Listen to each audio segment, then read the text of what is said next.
And hello, and welcome to David Boles Live. Live once again. Saying hello, good morning, good afternoon, good evening, wherever you happen to be in the world. We're delighted that you are deliciously with us. We appreciate your time and your commitment to be here and to say hello. Perhaps you'll say a little something in chat if you are so inclined. Lots of interesting things going on today. Yesterday, we'll follow up on a couple of things now that we talked about yesterday. Yesterday, we talked about a couple of new domain names we have. Straighten yourself out of here, young man. Boles.live takes you right to our Twitch stream page. It's called a follow, a redirect. It can be temporary or permanent. And then we have Boles.stream, inspired by our slipstream music that you're delighting in right now. And you type that into a web browser. It doesn't have to be a .com or a .net or a .org. Boom! Goes right to our Twitch page. Well, as you know, because I'm INTJ, a little obsessive-compulsive sometimes, after having our conversation with you yesterday about those sort of redirect domains and how I collect them, and how yesterday we used Google domains to register .stream and .live for Boles, I thought, well, what about the .tv domain? What happened with that?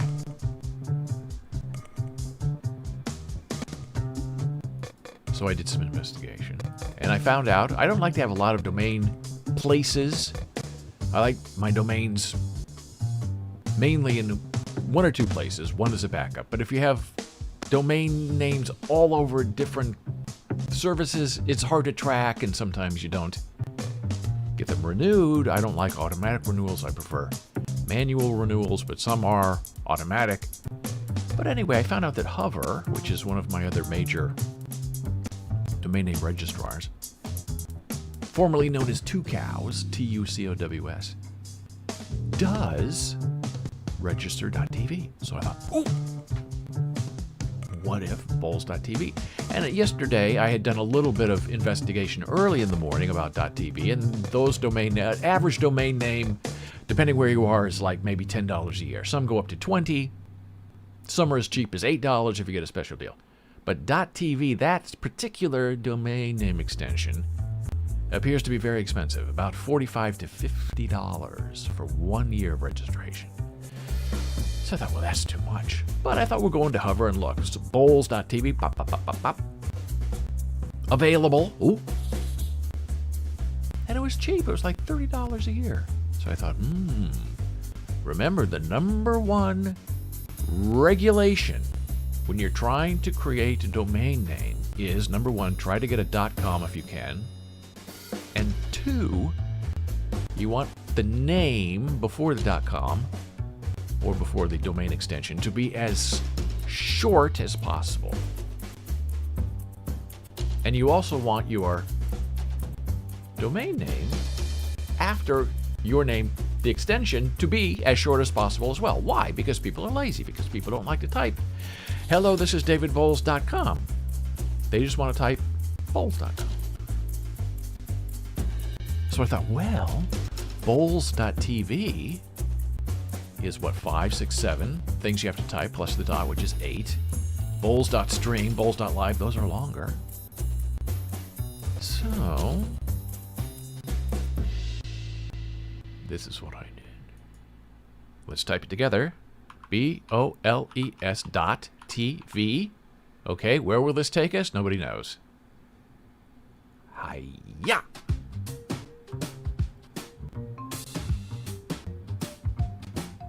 And it's redirecting. It's loading this live stream. So we're going to have a mirror within a mirror within a mirror, which we love, but that we don't want to have too much of. So we love. We know that that worked. It is now propagated across America. We know that. Okay, thank you. So now it's even easier to find us. Hey, where are those people who are doing the ASL and doing the crazy stuff with the nose clippers online? I just type in Boles.tv and you go there. And the reason I decided to go with .tv instead of .live for the Twitter profile is because Twitch is .tv. So I thought, okay, so Twitch itself doesn't see itself as a streamer or as a live place. It sees it as a .tv, a .television. And .tv is not even about television. It's the name of some, I think, Polynesian country. But nobody knows that. Nobody really cares. So we got very lucky that Boles.tv was available, and it was a good price. And here we are today. Now, we'll talk briefly about the status of this David Boles live stream, just because it's sort of technically interesting about how these things work in real life and in the fake online world that we all live in and we all enjoy. So when you're streaming, you have to pick where you're going to stream, what software you want to use, and we're using Streamlabs OBS, and if you look on Twitter, there's a big outrage that Streamlabs has stolen intellectual property. Well, we're in with them for the long term just because we paid up front to get a cheaper price. So we are certainly investigating it, but it did make it very easy to get online and stream with you every day for a month. So they're doing something right, but maybe they're not doing it all above board. But when you are a streamer on Twitch, which is unlike YouTube or Facebook, there are certain achievements you can get in regards to the success of your stream. And the more followers you get, the more views you get, the more people you get watching you at the same time over a moving 30-day period, the more you get to move up on their ladder of success. And their ladder of success can mean, you know, some advertising. It can also help you have a better stream by having a deeper relationship with the people who are kind enough to watch your stream. So we hit a major milestone yesterday in followers. And I'll show you our little achievement tab. This might be proprietary and private, but online there are no secrets. So this is our status so far with Twitch only, even though we are currently streaming on YouTube and Facebook. Our goal was to get within 30 days, a rolling 30 days, 50 followers. Okay. So we did that. And it's difficult because there are things that you can control as the streamer, and there are things you cannot control as your streamer. You cannot really control who follows you. They either follow you or they don't follow you. Now we've been putting feelers out, we've been doing advertising, we've been talking to friends in the Midwest, and new friends and old friends, and talking to their friends. And so we got our 50 followers. And you have to stream 8 hours per month. Well, we're streaming 10 hours a week.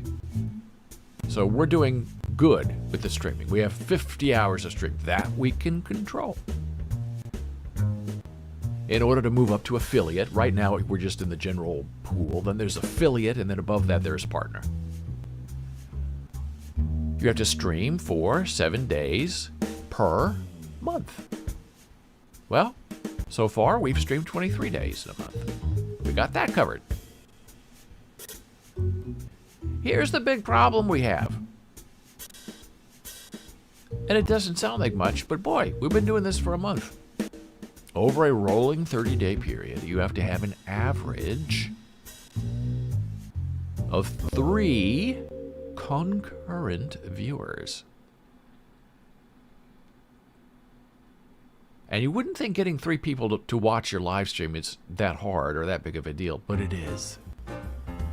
Because people prefer, in our experience, our very brief experience, to watch our video on demand instead of to watch us live. And that could be because of their scheduling, because they want to decide when they're going to watch and what they're going to watch, and they don't want to have to be at a certain place at a certain time to watch us. I get that. Now, Twitch wants active participation. They want interactivity. They want people watching you and chatting with you, and that's why they have these low standards that are very hard to meet. Because people prefer to lurk and not necessarily have a conversation with you. Some people just have Twitch on in the background. Some people just forget you're there and don't ever stop watching you, but they're still counted as a follower. So our next goal is to try to get 3 people watching us on average. And our average so far, streaming for a month, is 2.5 people. Now, I don't know where the half person is coming from, but if we could get them to put on their clothes and be a full person, we'd be at 3. So that's our goal. So if you have friends or associates who might be interested in what we're doing here, even if briefly, and they could pop in and watch us while we're live streaming with you, that would be just super. And it would help us move up to affiliate. And then once you're affiliate, you get all kinds of special perks, and your whole stream just becomes better. And then once you're an affiliate, then you can go up to partner, where you get really nice stuff. You can stream in a higher resolution. You have much more power to create content. You can do replays. I believe affiliates can also do video-on-demand replays. So instead of just having a dead stream where people go to your website and say, hey, what are you doing? Oh, we missed, they're not live anymore. Well, if you're not live, then it will just start playing stuff we already did that you may have missed, which is kind of neat. I like that a lot. But we need the 0.5 person to show up. Now, when I logged in this morning to Twitch, I saw that we had met the followers requirement, and they said, hey, you got followers. Now you can make some of your followers VIPs. What's a VIP? Well, let me put a quote up here because you have to have a little something going on in chat. Hello, running a podcast is serving the majesty of history. I think we had that one yesterday. The quotes are not being randomized very well.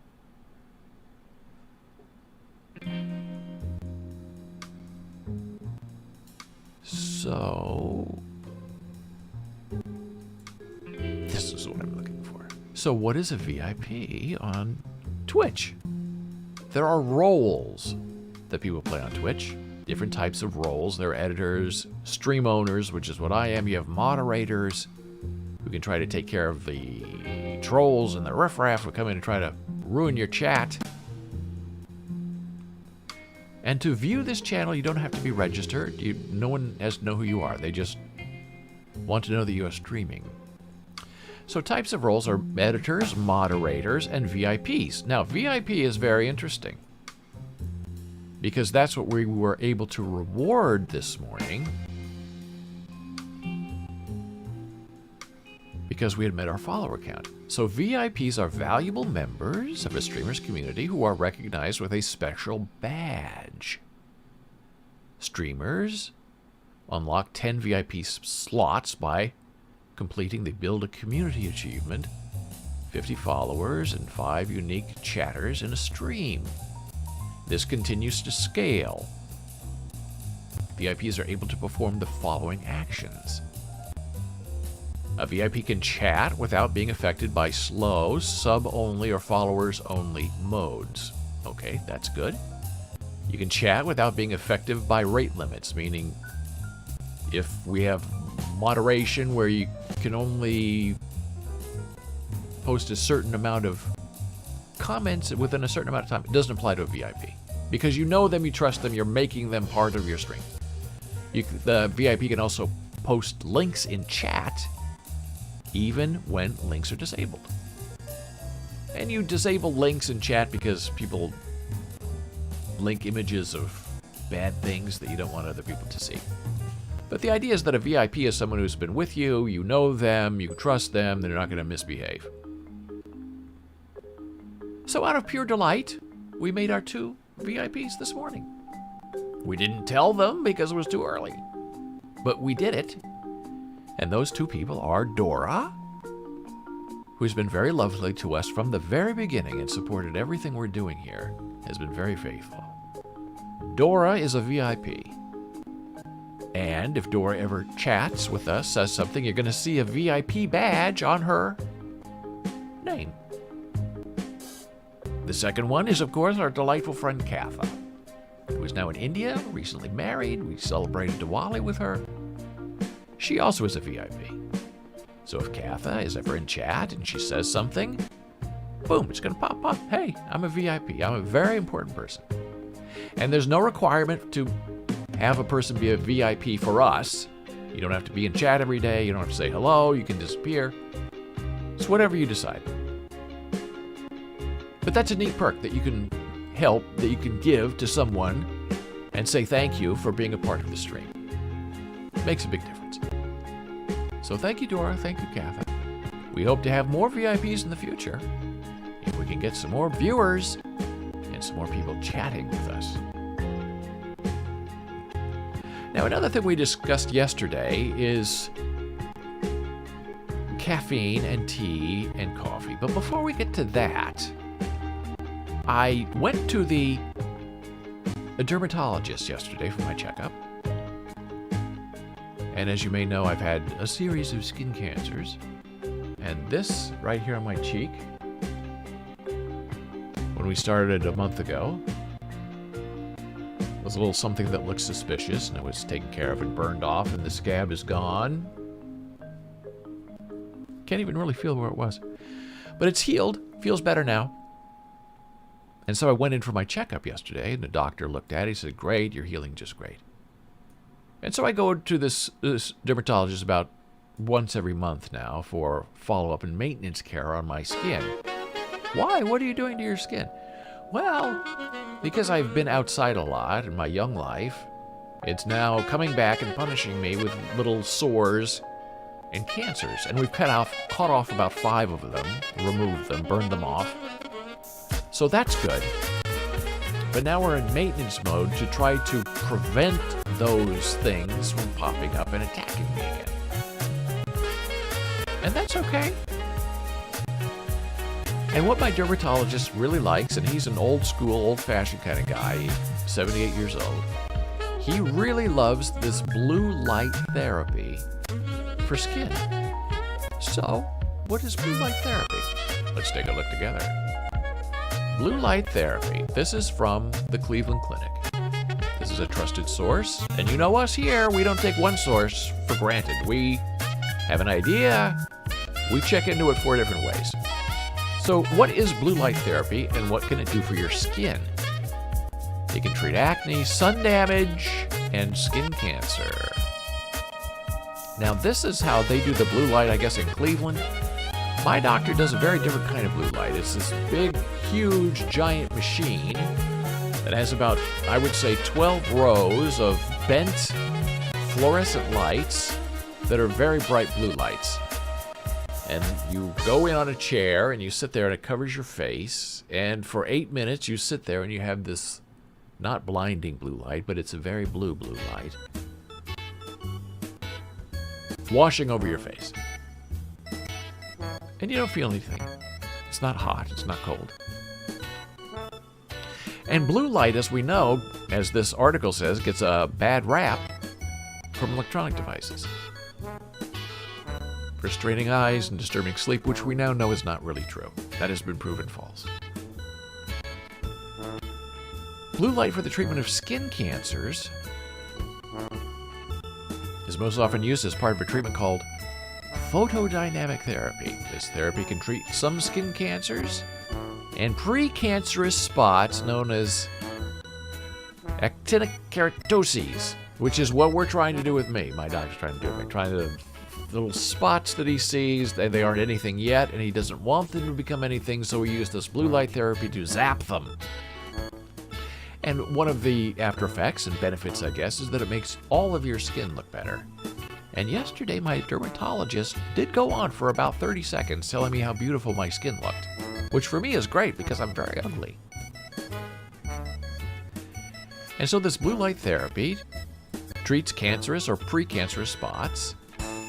Dermatologist first applies a photosensitizing medication to your skin. And he does. He does a briefer version than what they outline in this article. It's an acid pencil that he marks. And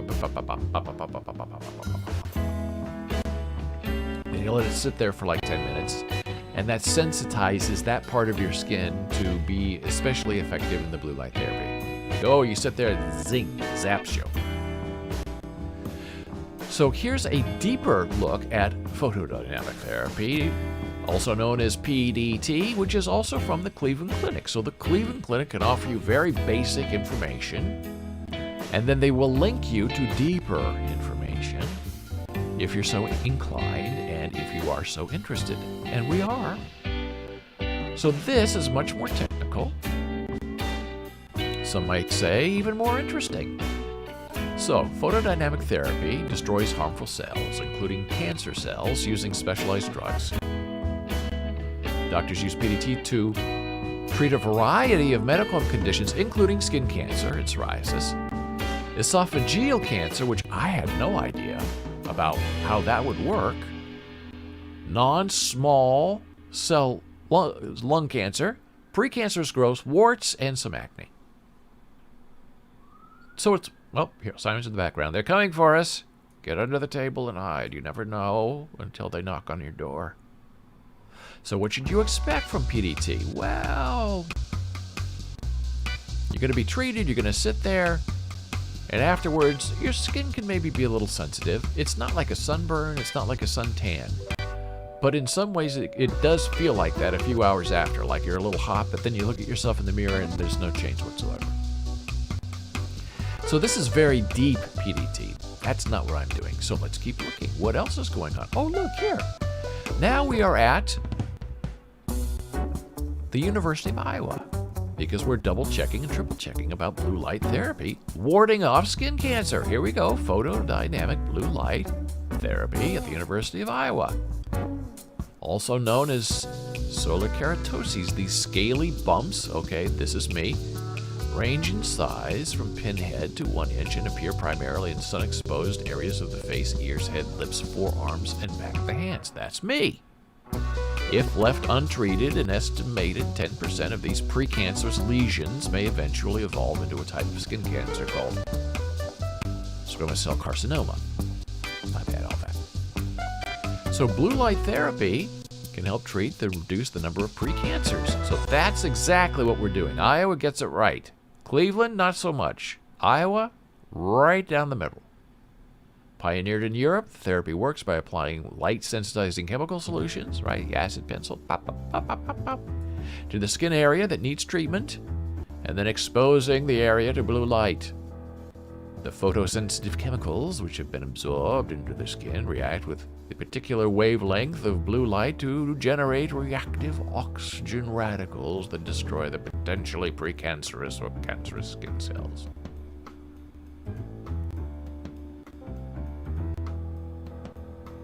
So there are all kinds of blue light therapy. Some of it is used to treat depression, and it's kind of the same blue light, I understand. But you're not treated with anything, and you're maybe a little bit farther away than I am. You're not quite so close to the sun, as they say. And then we check one more mainline resource, Healthline, blue light therapy. What is it and what is it doing? Violet, blue light, it's an alternative treatment, sun damage, and skin cancers. Also for acne. And here we go. This is the first time we're hearing about this in this context for depression. In addition to treating skin conditions and cancer, blue light therapy can also be used as a treatment for depression. It's especially effective when treating major depressive disorder with seasonal patterns, formerly known as seasonal affective disorder, SAD. This condition is primarily caused by dreary winter weather, darker days, and spending more time indoors. It can be treated with light.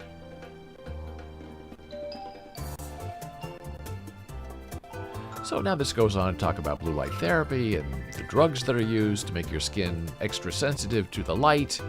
How effective is it? 1 to 4 treatments for actinic keratosis, precancerous sunspots with annual maintenance. 4 to 6 treatments for acne with maintenance appointments every 6 months. So I go in every month because I've had this problem and my doctor doesn't like what might be happening, so we're trying to cut it off at the pass. which I like. So yesterday I was in there for probably 5 seconds. He looked at me, took off my mask, says, "You look great." I showed him, "Look, it's not even scarring." He said, "I know." Pop, pop, pop, pop, pop, pop, pop. Come back in a month, go do 8 minutes under the blue light. So you're in and out. Side effects of blue light therapy. This is good. This is new. Immediately following treatment, the area may be red, swollen, tender, mildly bruised, or blistered, especially when medication has been applied to the skin. The treatment area may crust over, peel. That's normal. Most people heal within 7 days, and the crusting resolves within 3 to 14 days. If light-sensitive drugs are used for photodynamic therapy, as is the case in most cases, your skin will be very sensitive to light for several weeks after the procedure. I'm not doing that. Try to avoid bright, direct sunlight, though fluorescent lights are fine. Sunscreens will not be effective because they protect from UV light and not photosensitivity reactions. When used properly, there are no significant long-term side effects of the blue light treatment. It's much less invasive than surgery and usually little to no scarring after the treated site heals. And that has been my experience with my blue light therapy. It's very quick. It does change the texture and the feel of my beautiful skin, covering my ugly face. And my skin does feel a little bit sensitive after, but it's not terrible. And I checked in and I said, boy, if I can do this once a month at the doctor, why don't I do it every day at home? I'll get my own blue light sensitivity special. I'm not going to have the acid pencil to go What? I could lay under a blue light and have light on me and take care of this myself. Well, I researched online and researched and looked. They don't really have anything that's similar to what is in my doctor's office. His machine's very big. It's probably 500 pounds and goes all around your head like a strange helmet from outer space. And the ones that I saw online were sort of maybe for what I'm looking for, prevention of skin cancer, maybe not. And they were like $3,000. I thought, okay, $3,000 to avoid skin cancer. Well, maybe. So I wrote to them and asked them, hey, what's going on with the blue light thing? Is that the same thing I get in my dermatologist's office? Well, the idea, similar, but is it the exact same thing that I'm getting with my blue light therapy from my dermatologist's office? Well, it's blue light and it's possible. So I don't know what they're selling for $3,000. But it's not to help you prevent your skin cancer from coming back. So be careful out there. If you see something, oh gosh, look at this. Well, it's $3,000. It must work really well. I mean, I'm assuming my doctor's machine probably cost $25,000. So you hope for something that's going to work out, and then you check into it, you do some research, and you're hoping against hope that you can do this yourself at home and not have to go to the doctor every month. Then you find out it's not really possible. And with that, we're going to take a very slight blood pressure break, and then we're going to come back and talk about coffee replacements and what that means to your overall health. We'll be back momentarily.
And we are back from break.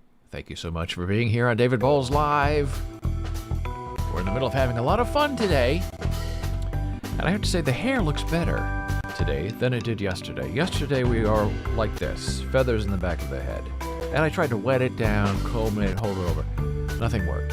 And we have very bright lights here. I tell you, I don't look this bald. I don't look like I'm losing this much hair in person. I'm very beautiful in person. Online, not so much. But as the hair grows longer, it's going to look better, you'll see. And I also have cowlicks. Do you know what a cowlick is? It's where your hair grows one way and then you have a little patch of hair that grows the other way. So no matter what you do, no matter what kind of haircut you have 5 different cowlicks going different ways. And sometimes they behave, and sometimes they'll lay down, and sometimes they pop up and they won't go away. It's part of the curse of living a human life.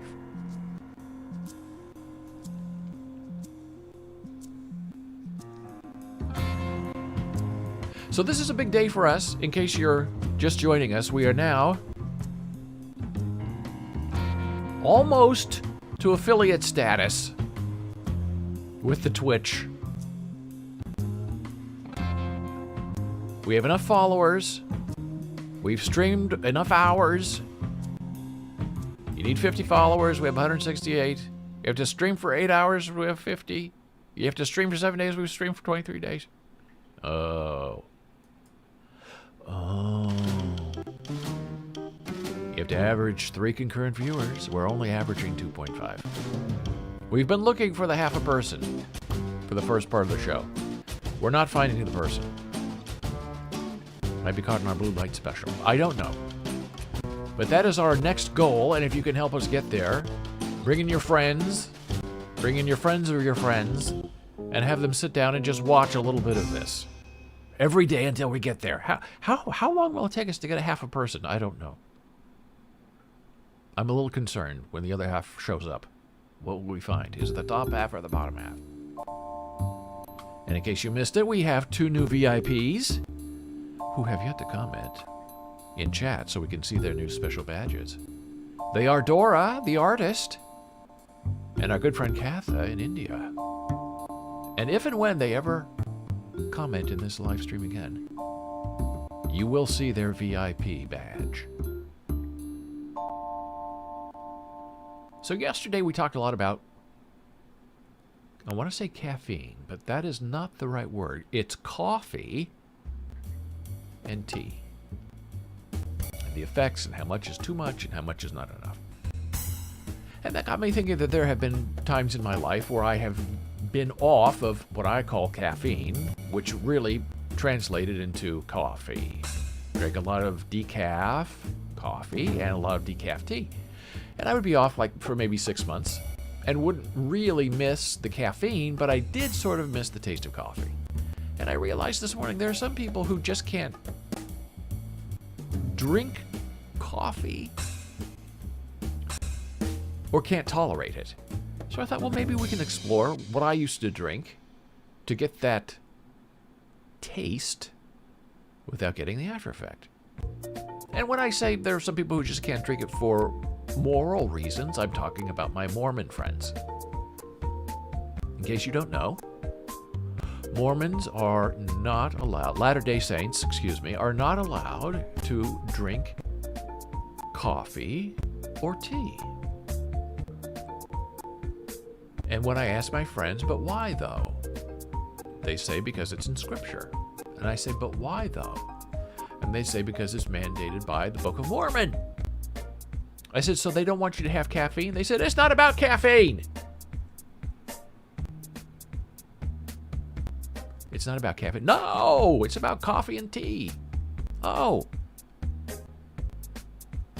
So can you have decaffeinated? No, you can't have decaffeinated coffee. We're Latter-day Saints. We don't have coffee or tea. So it's not about caffeine. No, it's not about caffeine. Okay. So it's not about being stimulated. No, it's not about being stimulated. Now, a lot of Latter-day Saints drink a lot of hot chocolate. That is their drink of choice. Or at least it used to be. I think some of them think, oh, we're kind of not really being faithful to the faith by substituting hot chocolate for coffee or tea. So that made me wonder, chocolate has some caffeine in it. Is that an issue? And hot chocolate has a lot of sugar. Nope, I lost my music. Did I run out of songs to play? Oh, I forgot to make it repeat. It's on shuffle, but it's not on repeat. Here we go. Bing bang. And we're back. Oh yeah. This is smooth jazz, by the way. All morning with the smooth jazz. So, my Mormon friend, who would talk to me a lot about the faith, said, well, you know, we do drink a lot of hot chocolate. That's kind of the joke around here. But some of us are trying to cut back because we feel we're not really being in line with the church. So they would drink non-coffee beverages that sort of replicated the taste of coffee.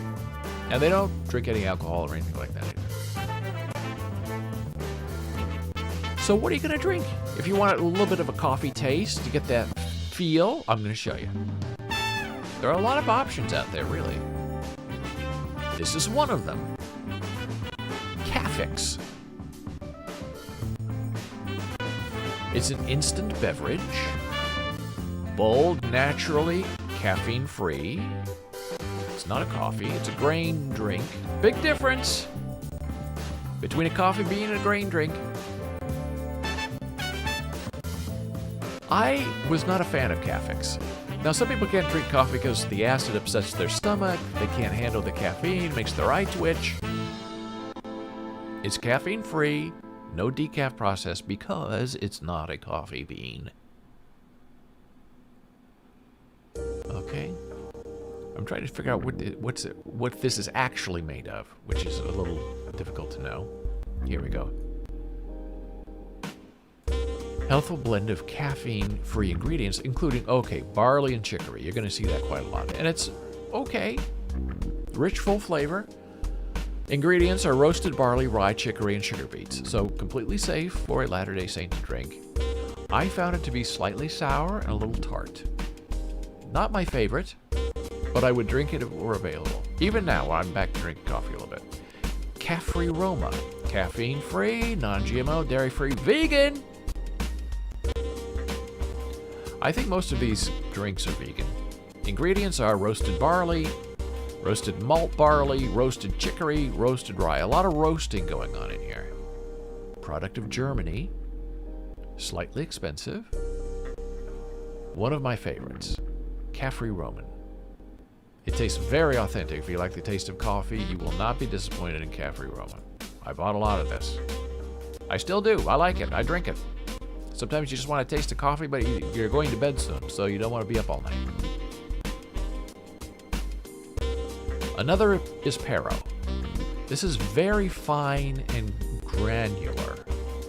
This was like one of the first non-coffee drinks. All natural ingredients. Malted barley, chicory, rye, nothing else.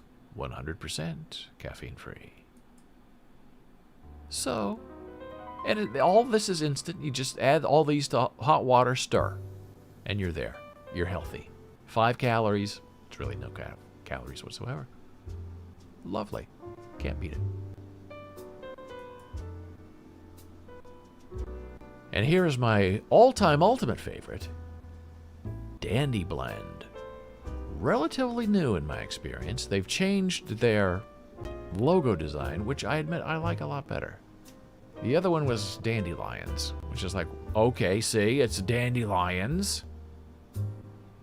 Sort of. But who wants to think about eating dandelions? So this is what Dandy Blend is. Only 4 ingredients. Roasted barley, roasted rye, we've heard those before, and then roasted dandelion root extracts, along with roasted chicory root extracts. So this one, Dandy Blend, has dandelion roots in it. And I think they just say that to set themselves apart because you don't really taste anything that might even resemble a dandelion. But it's very smooth. Very light feel on the spoon and in your fingers. It's really quite lovely. And it goes down easy.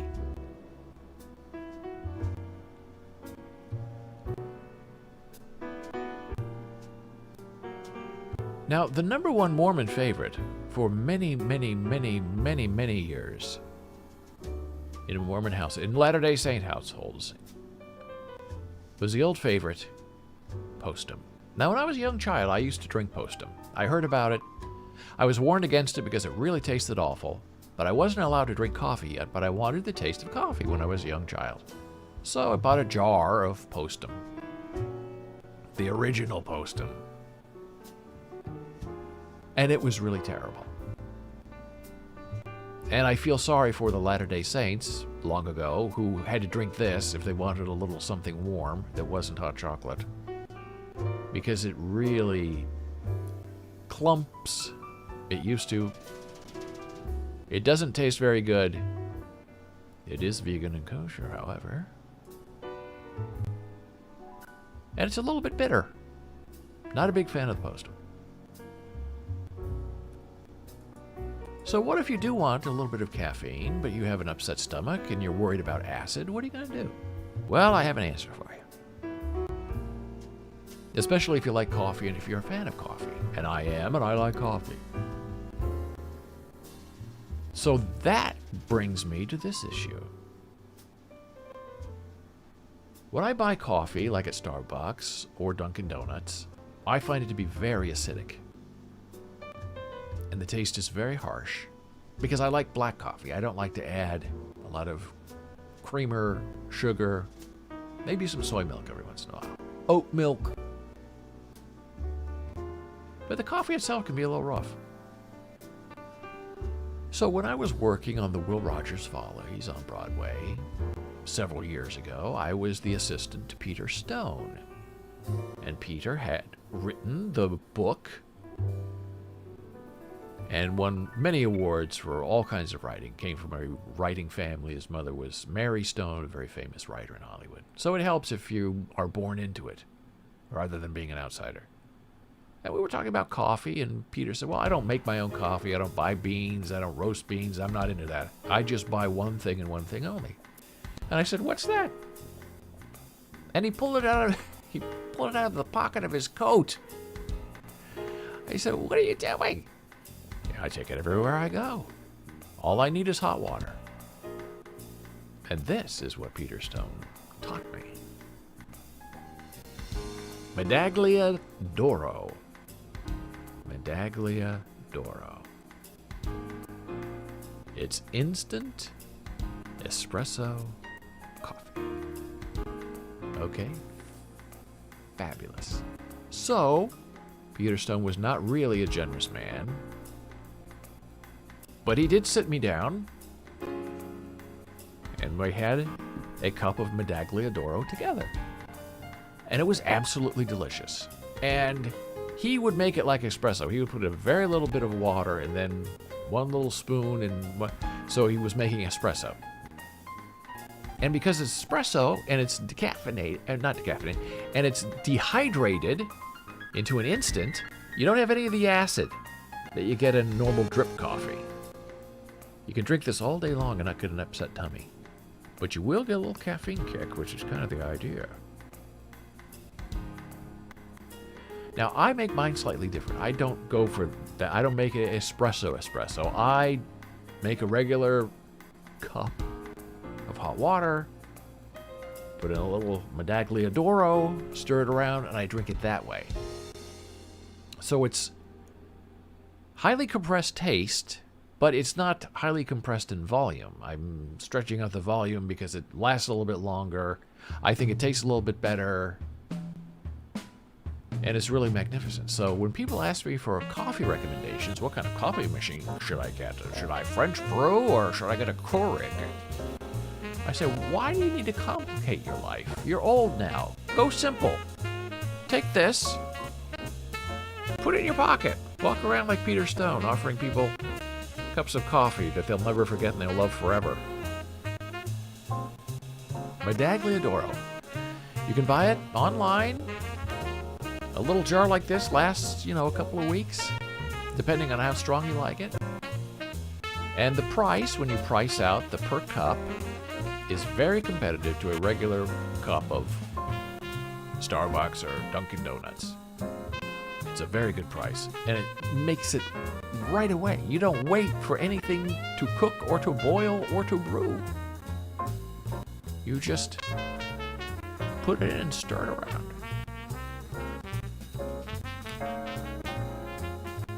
So if you have any recommendations for what kind of coffee you like to drink, if you have a favorite coffee substitute that has caffeine or does not have caffeine, I would love to hear from you.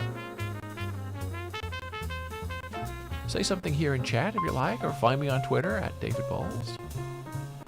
You can go to our new domain name, boles.tv, and find us there. And when we come back, we're going to talk about some creatine and some dramatic ideas. Blood pressure break. Be back momentarily.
We are back from break. Thank you for being here on David Boles Live. Having delightful conversations about coffee, tea, or me. Now, I forgot to show you the one thing. Remember, I showed you the Medaglia d'Oro before we went to break, but I didn't show you their website. The website is very interesting because it does give a little more insight into why Medaglia d'Oro is so wonderful. So it's been around since 1924. It's Italian. Espresso has only been around for a century, but its roots date back hundreds of thousands of years. It's evolving the espresso machine. 4 centuries later, in 1901, a gentleman from Naples complained that his coffee was taking too long to brew. Americans enjoy their espresso many ways, from Demitasse Presto to Cappuccino Adiago to Caffè Sambuca. Medaglia d'Oro Italian roast espresso coffee, a favorite for nearly 80 years, debuted in the United States in 1924. It quickly became a favorite of Italian-American Indian families, Italian-American families, who brought their passion for espresso with them to their new country. So I guess there are different sort of types of... You can have ground, whole, bean, instant, which is what we have, capsules. What's a capsule? Oh, I'm sure, the curd thing. Okay. That's fun, too. You can buy it ground. But why? Just go for the instant. It's much faster. Your life might be a little bit better.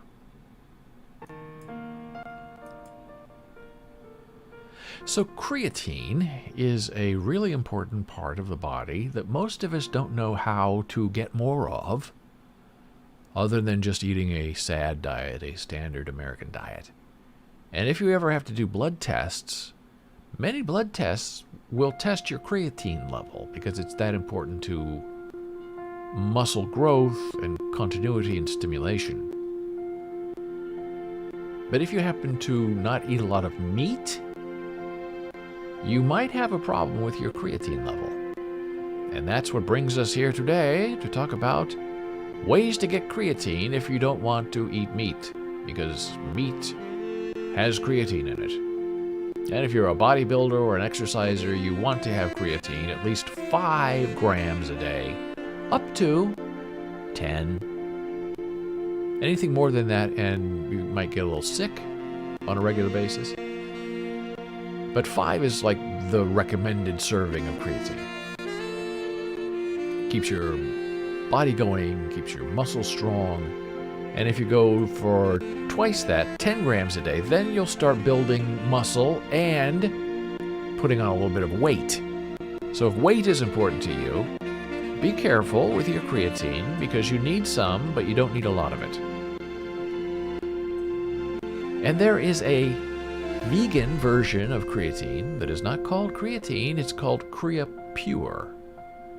It's micronized creatine is what they call it. So if you see the word micronized, you know that means invented by people. And CreaPure was invented in Germany. So this is what I use for my creatine. This is a 4-pound jug. You can buy smaller. But I like it because it's very convenient and we use it every day, my wife and I. It's CreaPure micronized creatine powder for muscle building support, okay?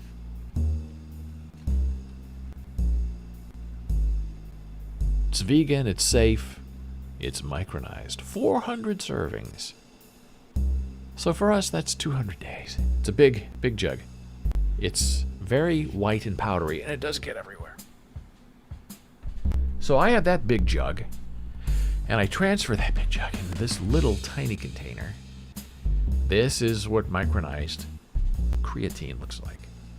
I'm going to show it to you. Okay, you can see it's very powdery.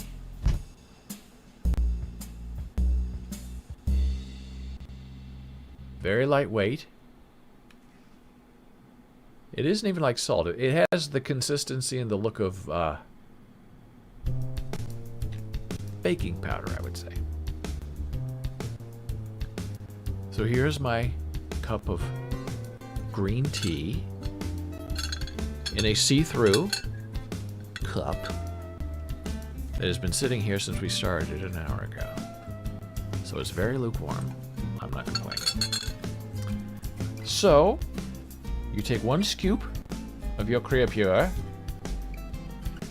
like this, and you can put this in food, you can put this in hot coffee, you can put it in your green tea. Put the lid back on because if this thing spills, and I've spilled it before, it goes everywhere and you can't really get it up. Okay, so this is the Creapure in the green tea.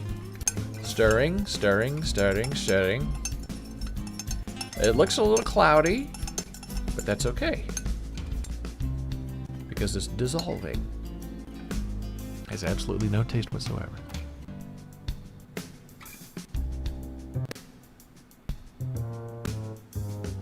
You can see it all kind of there at the bottom, which is just fine. You keep going, keep stirring, drink it fast.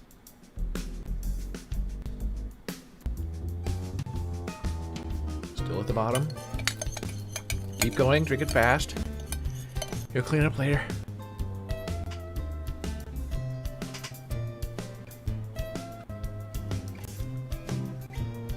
And you can see it's still on the sides. If I had access, I do have a little bit of water here. My friend, Jenna Marie. Find her in the merch store. Now we swoosh around like this, just to get all the residual bits of it. Remember that movie? Sink. Where the white people took over the bodies of the black people.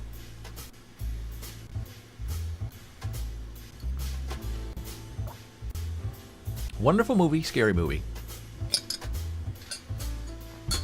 Creapure. Micronized creatine from Germany. Vegan, safe. You'll love it. And you'll have strong muscles. And as we get older, we lose muscle composition and strength. So it's very important that we exercise and we be very strong together.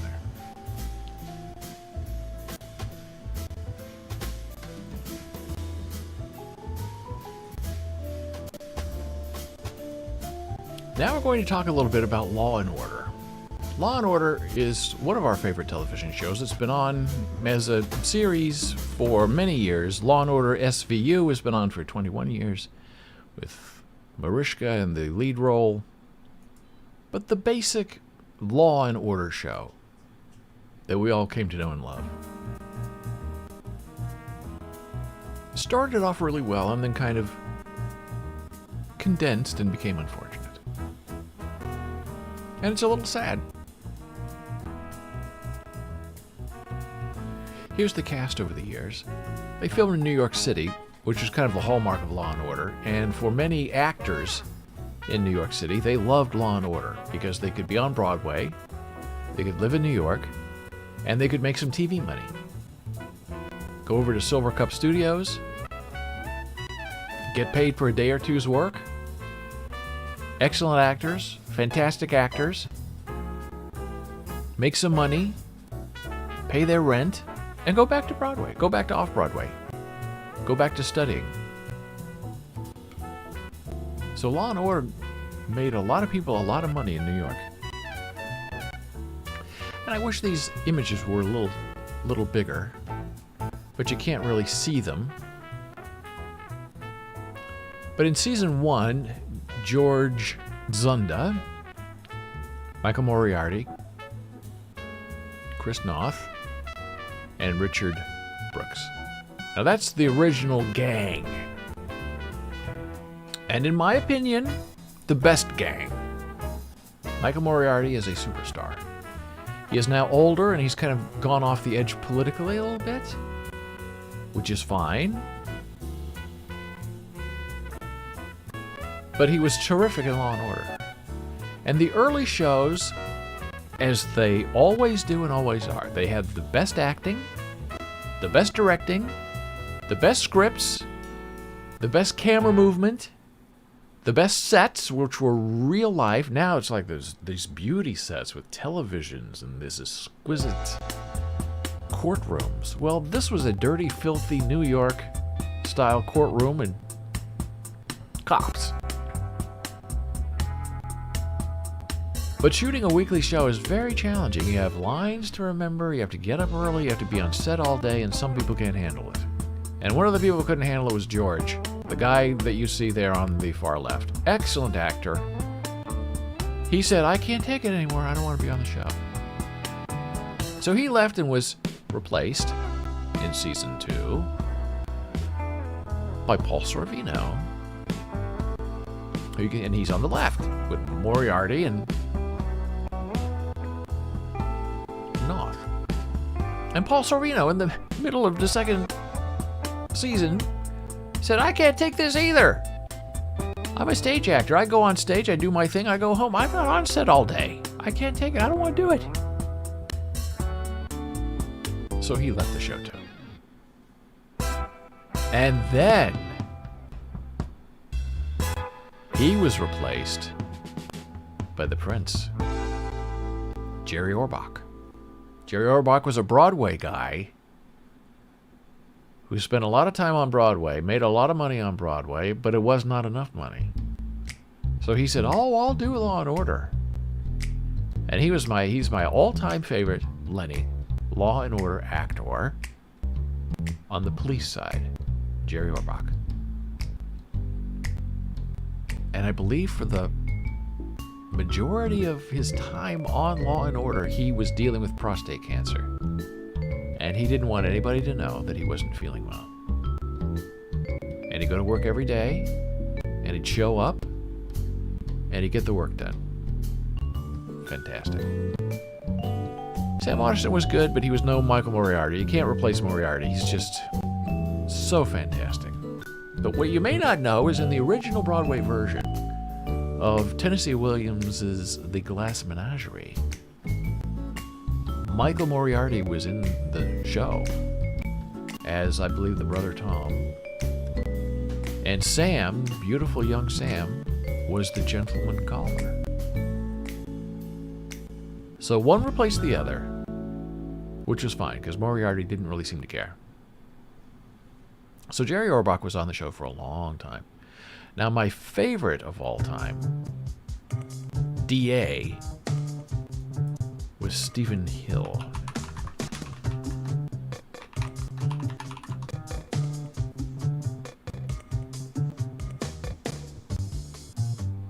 Absolutely brilliant. One of the best actors I have ever watched. Every line he said in that show, well, I'm getting the same image. Every line he said in Law and Order was magnificent. You believed every word he said. And there's a wonderful story about Stephen Hill. That when he was a young man, he saw a Broadway show. And he was in the audience, and it was a show about Freud, Sigmund Freud. And Stephen was watching, and Freud was talking about Jews and the Jewish faith. And Stephen was Jewish, but he didn't really get involved with the religion very much. So seeing that Broadway show made him want to investigate where he came from and where he was going. So he investigated his religion and his Jewishness, and he said, oh my gosh, this is for me. I didn't know what I was missing. And he became a devout Jew. And he was not shy about it. And when he was on Law and Order, he said, look, I can film for you. I will do this role for you. But because I am observant, an observant Jew, I cannot and will not work on the Sabbath. And as I understand it, as a non-religious person. The Sabbath, the Jewish Sabbath, is sundown Friday until something in the morning on Sunday. But he couldn't work. So he said, I can be there, I'll do the show, but Friday nights, Saturdays, I'm not filming. And the producer said, okay, you're that good, we want you that much, we'll work around your Sabbath schedule. And he did. And it was fantastic. And I was so moved by that story about Stephen Hill that I actually did a little podcast about him on Human Meme. It's called How to Adapt Everything. A few years ago, 2016, the art of adaptation is not for the weak-willed. We share methods of adaptation and of divining meaning into the essence of everything. In order to adapt, you must first humble yourself and then submit. And we provide examples from Columbia University and in the higher life of Jewish actor Stephen Hill. I'll play just a little blurb of this. Welcome. This is David Boles, Human Meme. Today's topic, how to adapt everything. In 2009, I wrote a bolesblogs.com article titled The Dying Artful Adaptation. And I want to expand on that idea a bit more now with you. But first, here's the general argument I was making way back then. The key to a successful and artful adaptation is to make yourself a slave to the master work. You do not become the work. The adapter must always remain an outsider. But you take your instruction and your mandate from the originating ideal. Few people are willing to give up their will and focus to something that must be greater than them, and that is where most adaptations fail. The will of the adapter overwhelms the intention of the original creator. The cautious and caring adapter must also be wary of simple regurgitation, where nothing changes and everything remains the same except the context of the original framing. All right, so there's a little taste of how that begins. I'll put this link in chat and see what happens with that. Here's the Human Meme Podcast. Human Meme Podcast, how to adapt everything. And we'll see how this link pops up, if it pops up. Oh, there it is. Looks like it popped up okay. All right. So it's there for you to explore. But the thing I want to just mention to you about progression over time and how things change is how a great show like Law & Order can devolve into something that is predictable and boring. Where once it used to blaze a trail, it used to make a new path, then it stopped and died, and SVU has now taken over the franchise, pretty much. But I hear they're bringing back the original Law & Order idea. I hope so, because the first half was cops, second half of the show was always the courtroom. Fantastic. It's very pleasing. You watch these reruns, and they run them in the order, season 1 all the way up to season whatever. And you see the quality and the acting and the writing and the dramaturgy progressively becoming worse and worse as the show ages and goes on. And that's probably true of everything. I'm sure when I was 17 years old, I'm better and fresher then than I am now. And people leave the show and people come back into the show. But when you have people like Jerry Orbach and Stephen Hill in your show, and Michael Moriarty, they're irreplaceable. They're that good. So do you give up and cancel the show? No, because everybody wants to make money and work and keep going, so you try to soldier on without them, and you hope people don't remember how good the show was. And what it's become. And it's a slight concern because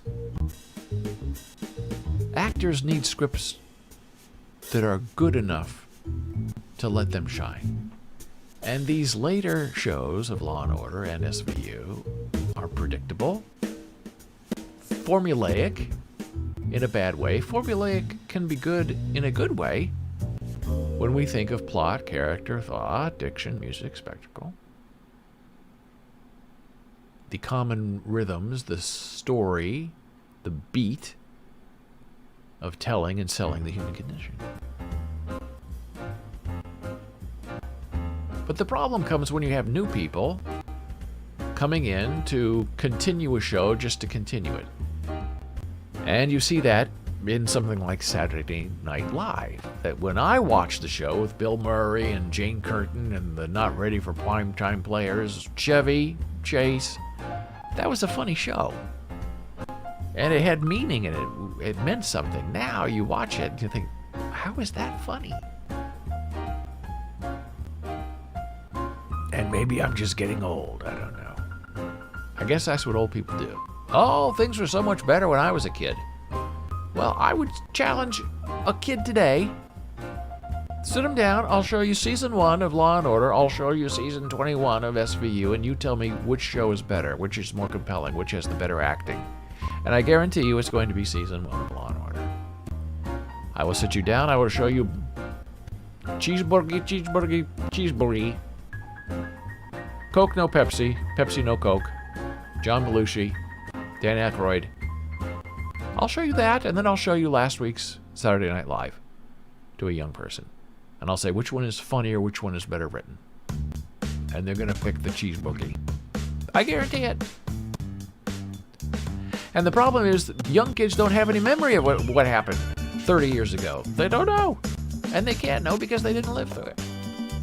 Those of us who live through things have the curse of memory, and the curse of belonging, and the curse of knowing how things used to be, and how important and how interesting life was before it changed and became something else and got dumbed down. For what reason? I talk about TLC, that channel on television. It used to be the Learning Channel. You watch that show, that television station, to learn something. And now it's all about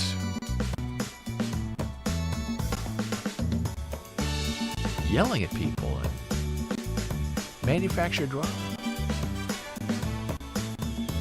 Below Deck, the show about sailing yachts, regular yachts. The early shows were interesting. You were learning about yachting. Now it's just about people sleeping with each other and arguing with each other. I really don't know how people can watch Bravo with all those housewife shows that are just repeats and showing the worst side of people. And why is that entertaining? Why do we get a thrill out of that? Oh, I'm better than them. I don't flip over tables. Well, why would you want to support someone who flips over a table and is proud of it? I don't know. But Stephen Hill is a phenomenal talent. And when he died, a lot of people were upset. He starred for years on Law & Order. And decades earlier, he played the leader of the Mission Impossible Force. The original show, not Tom Cruise, the original television show. When things were good. And he was there before Peter Graves on Mission Impossible. He died in Monsey, which is a big Jewish enclave in New York City. In New York area. 2016 he died. I mean, this is his career. He was a top character film actor in the 1980s and 90s. Rich and famous. Yentl. Garbo Talks.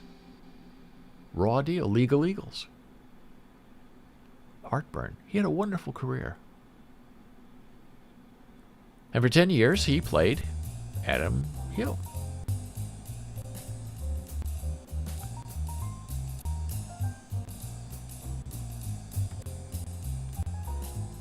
And you miss him. I mean, the second he left that show, he was irreplaceable.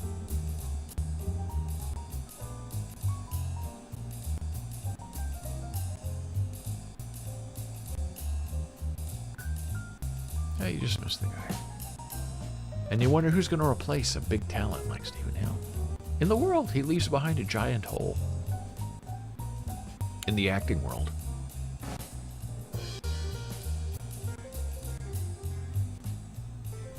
And it makes you a little sad when you start thinking about all the things we've lost over a lifetime.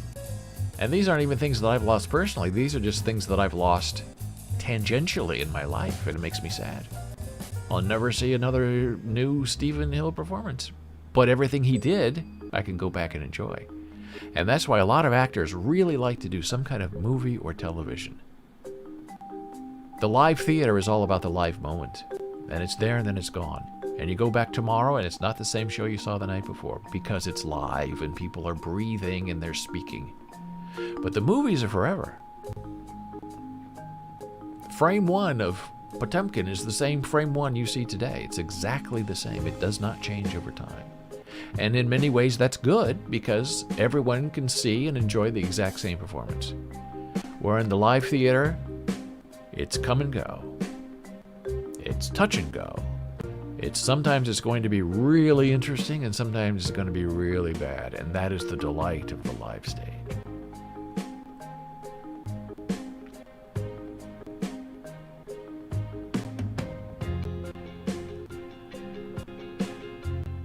Now, here's the interesting part about Stephen Hill that I mentioned about the Freud story and being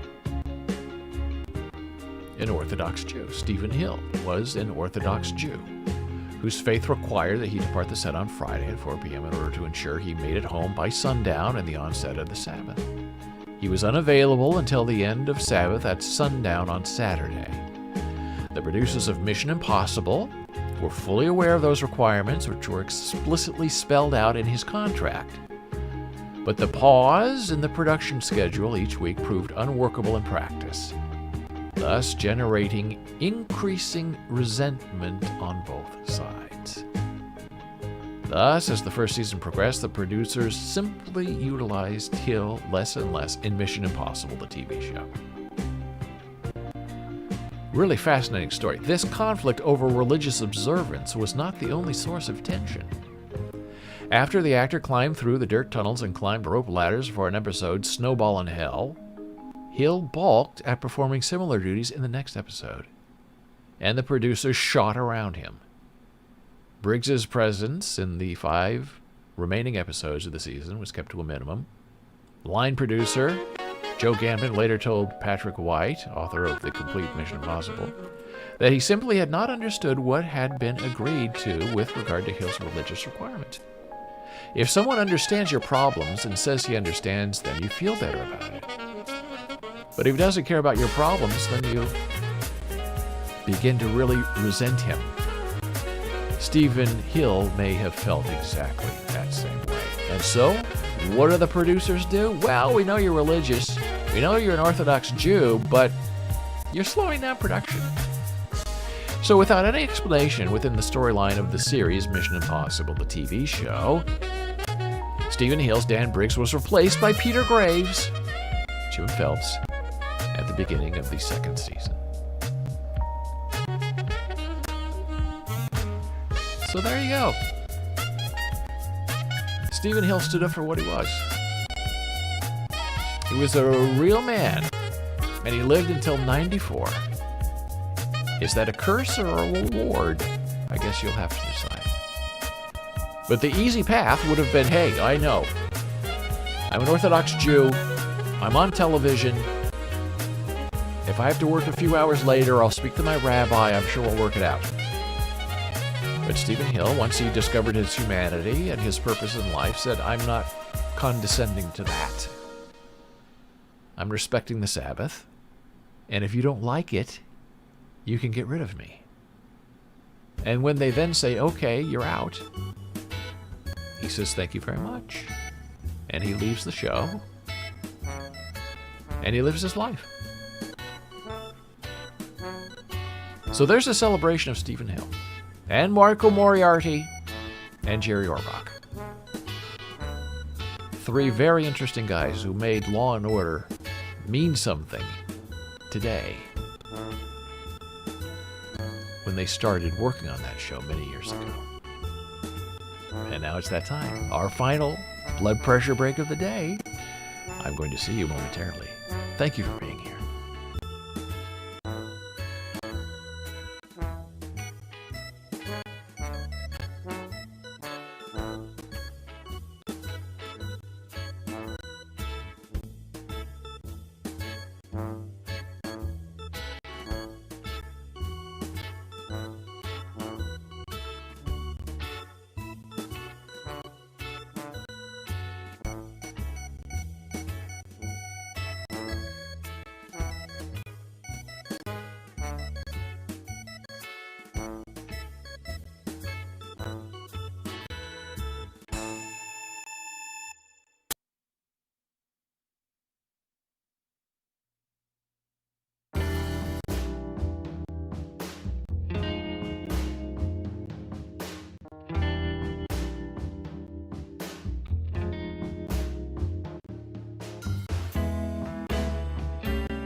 Back from our break. Thank you so much for being here today. Oh my goodness, look what I've done. Not on purpose, but since it's here, we'll talk about it briefly. We are on our way to almost getting affiliate status on Twitch. We have enough followers. We have made 2 VIPs so far. The lovely Dora and the always wonderful Kava. We're streaming for the proper amount of time. But we need to average 3 viewers. We are currently at 2.5. For an hour and a half, we've been searching for the other half of the person. And when we find that person and put them back together, we'll have the 3 viewers we need.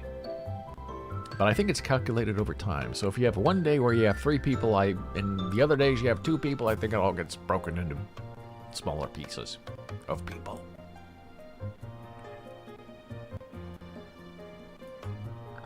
Now, I have a new thing that I haven't been able to use yet. And that thing is this.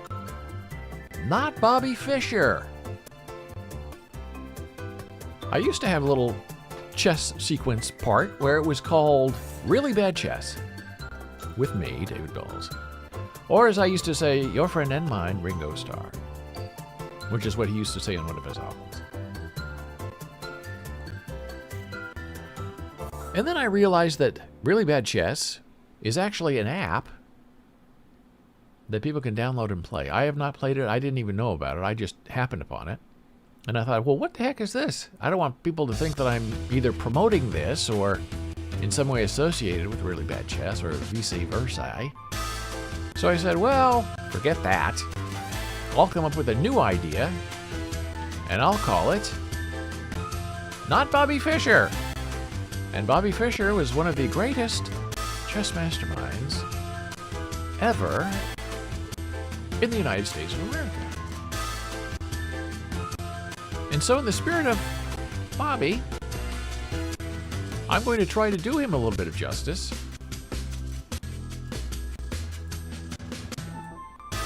by playing some really bad chess, but playing some chess that is not Bobby Fischer. And I'm going to do that with you right now, as I try to figure out exactly what is going on with my Chessable account.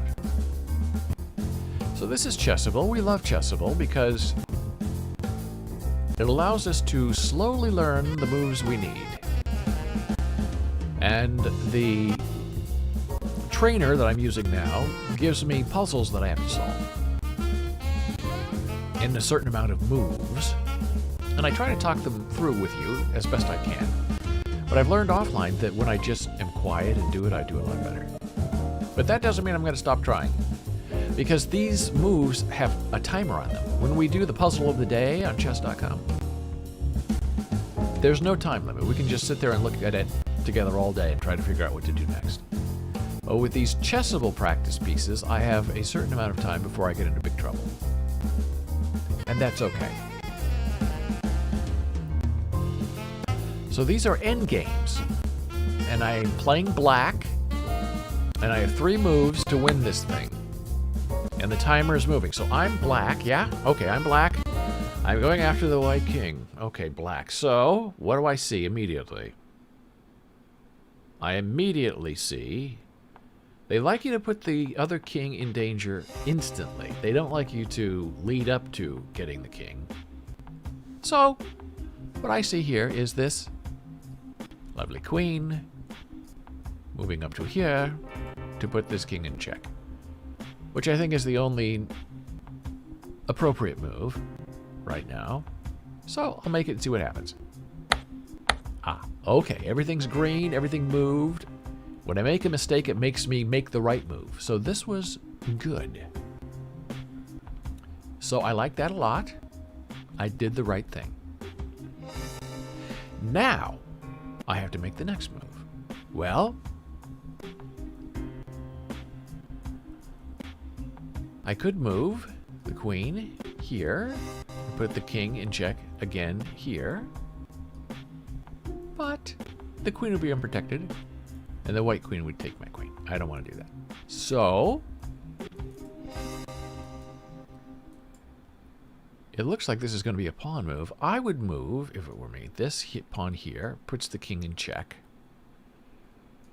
This pawn would take mine. And I would take this.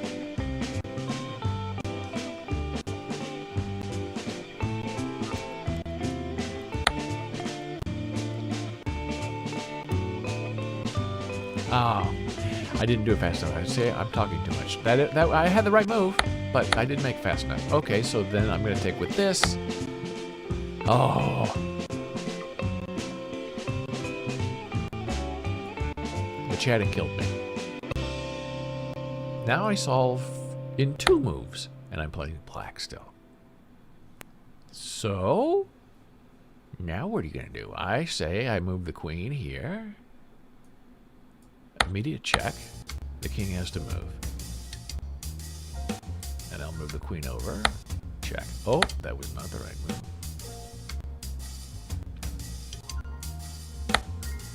Now, I don't understand why that even counts, because it didn't put the king in check. But what are you going to do? I'm not going to argue. I'm here to play chess and to win the day. Now I'm playing white, yes? White to play. Okay, so now I'm white. We're going after the black king.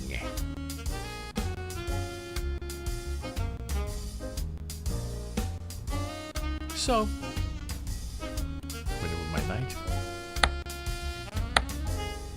I move my knight, but it's not the right way. I hate when that happens.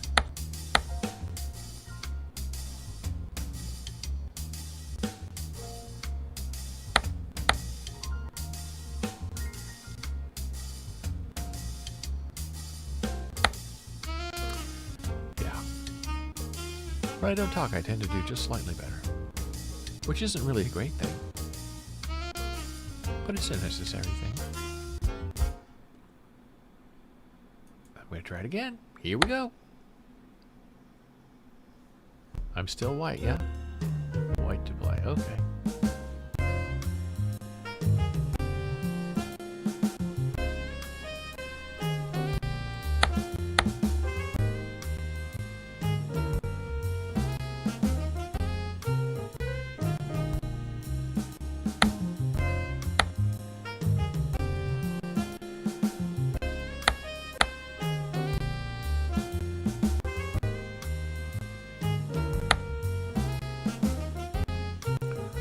These puzzles, I just don't think they make any sense. I'm sorry to say that, but I think I did a pretty good job.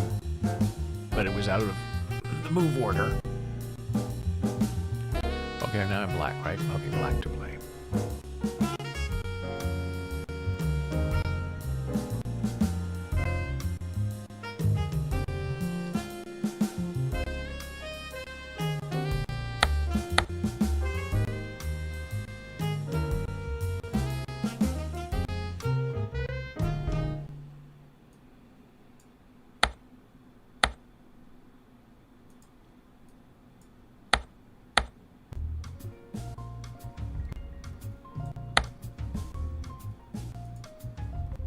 But we're trying to get better.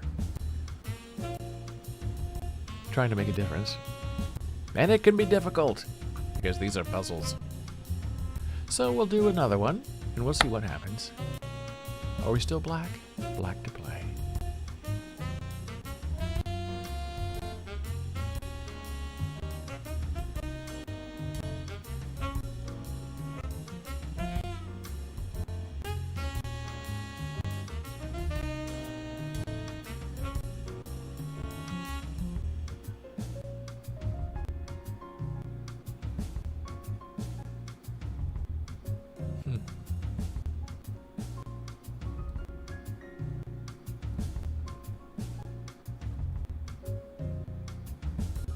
I'm running out of time. And I'm not sure what to do. This is a very interesting puzzle. Gotta get the king in check. But how? Got to do something.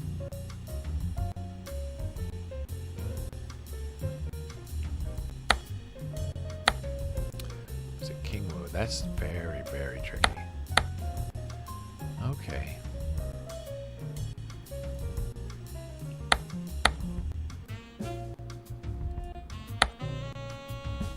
Okay, when that happens, it means it's an okay move, but it's not exactly the one they want me to make. So that's okay. I'll figure it out.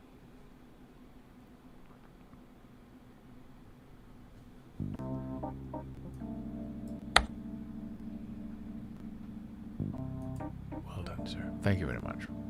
Indubitably.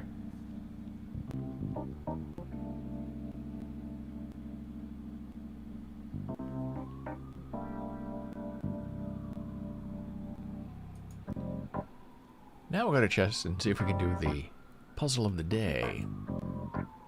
Puzzle. Daily puzzle. These can be very difficult. Okay, daily puzzle. Waltzing through the lion's den. Oh, that sounds very peculiar. White to move. Okay. White to move. Into the lion's den.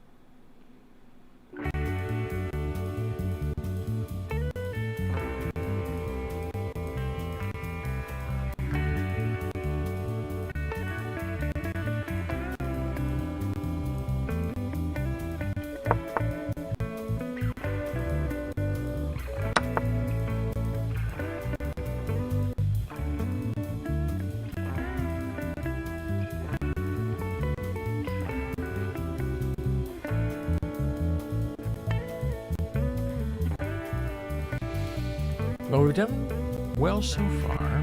Now the problem is... Oh! Careful with the keyboard. Now the problem is, what do you do?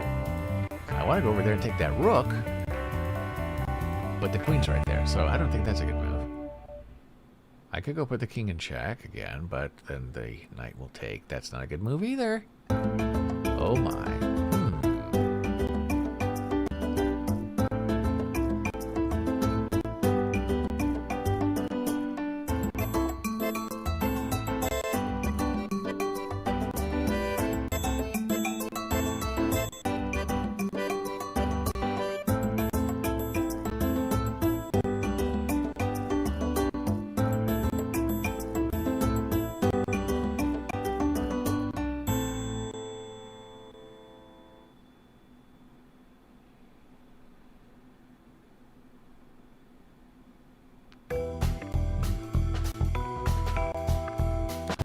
This is where things get a little sticky.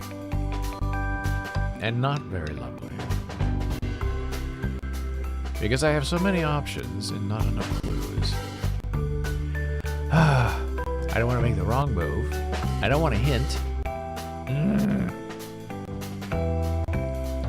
Remember, the title of this thing we're doing now is not Bobby Fischer.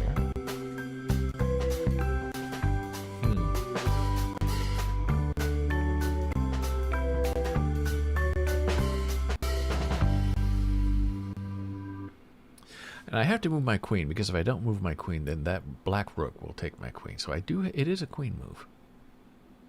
Because there's no reason to sack her right there, because then it doesn't get me anything. So what do I want out of it? Well, anywhere along the back rank, the queen is gone. So if I move her one, up one, that doesn't get me anything. If I moved her from here to here, that doesn't get me anything. If I go all the way here to take the knight, which I kind of like, the king will take, which maybe is not terrible. I don't know yet. But these puzzles don't tend to like inactive moves or moves that don't actually put something in danger. So I'm gonna make the move. I'm gonna take the knight. What if I just went here? Oh, see, that was the right move. Yeah, I consider that an inactive move, and normally these puzzles you would be punished for making that inactive move, but maybe I need to realign my thinking a little bit and think, okay, maybe inactivity is not terrible. And now I technically cannot take that rook, because if I go here, then this knight is going to go here and take me. Which maybe is not bad, because they love queen sacrifices. Now see, I could... Oh, don't move it yet. I could go here. And I'm sort of safe. But they don't like those kind of moves. They want you to be pounding.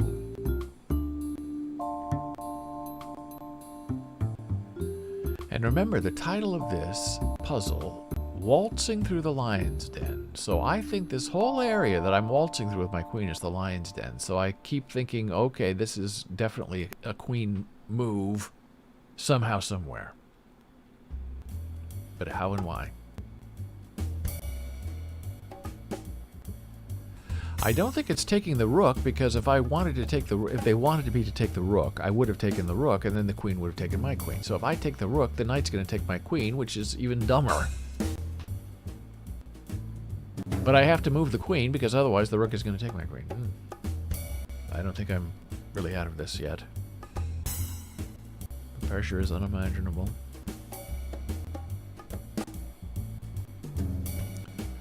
And there's always this.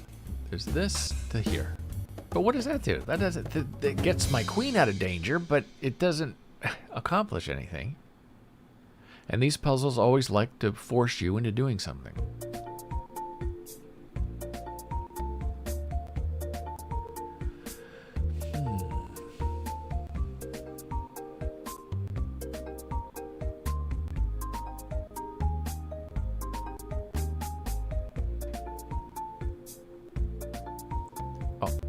I'm going to make that move. Oh, that was the right move. Now, this is a very interesting puzzle. This goes against what chess.com does for puzzles. They like you to be active. They like you to sacrifice stuff. They don't like inactive moves, and I consider that an inactive move. But okay.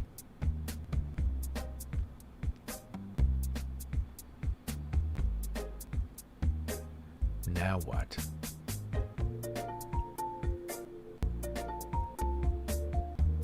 They're trying to trap my queen. So, the queen cannot... My queen cannot go here, because the knight will take. My queen cannot go here, because this will be huzzah. My queen cannot go here, because it would be Shazam. So, they're trying to trap my queen, which is fine, but I can't move the queen here, because then the rook will just take. I cannot move the queen here, because then the knight will take that way. I cannot move the queen here, because... taken by the rook. Can't go back here, because that's where I just moved from. So this is looking like a queen sacrifice, isn't it? But for what point and what purpose? So if your queen is trapped, you really want to take something, which makes me think I want to go here and take the knight. But why? I could have done that previously. That doesn't make sense. But right now the queen is not in danger. She's just sitting there, which is interesting.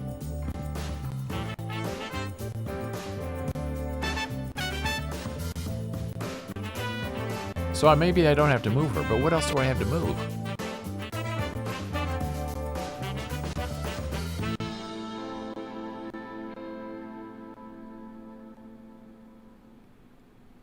Well, it's a big complication.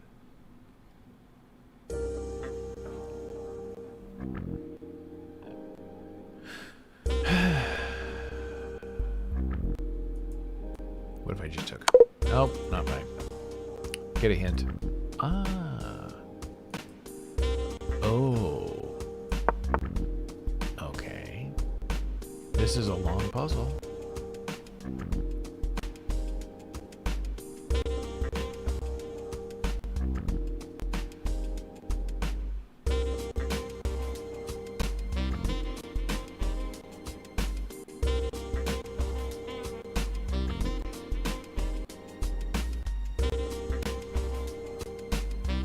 Oh, I'll move my queen here. Ah! That's the most bizarre thing. I find that to be a bizarre thing, because it doesn't win anything. It's just a puzzle. moving out of the way. Threatening. It's threatening things, but the king is not in check. It's not a checkmate. It's a puzzle for what purpose? Just to move around a little bit? I don't understand it. This is what other people say. Sorry, I'm behind on chess memes, working school, it's no way to try to trap your queen. ELO puzzle.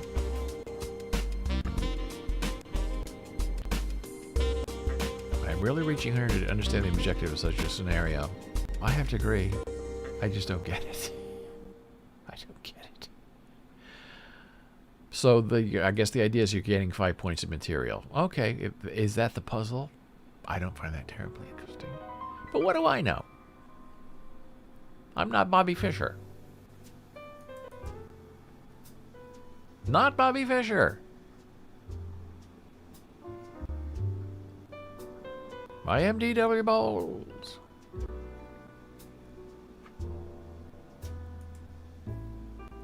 Well, we've had a lovely stream today. Talked about a lot of things. Talked about Pure, micronized creatine. We talked about Law and Order, Steve Hill, Jerry Orbach, the wonderful Michael Moriarty. The show was never the same after Michael left. That I tell you.